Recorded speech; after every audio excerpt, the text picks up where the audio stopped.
இன்னைக்கு ஒரு இம்பார்ட்டன்டான கொஸ்டின்ஸ் என்ன அப்படின்னு பார்த்தீங்கன்னா, பட்டி எனப்படுவது டேஸ் அடைக்கும் இடம். பட்டி அப்படின்றது எதை அடைக்கிற இடம்?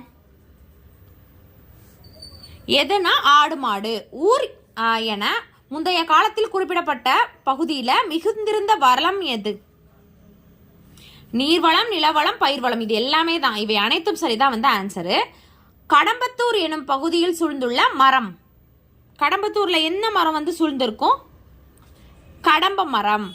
வேல்பேரி, சீவலப்பேரி, பேரூரணி ஆகியவற்றில் டேஸ் அப்படின்ற எது வந்து எதனால வந்து அந்த பேர், அந்த ஊருக்கெல்லாம் அந்த பேர் கிடைச்சிச்சு அப்படின்னு கேட்குறாங்க.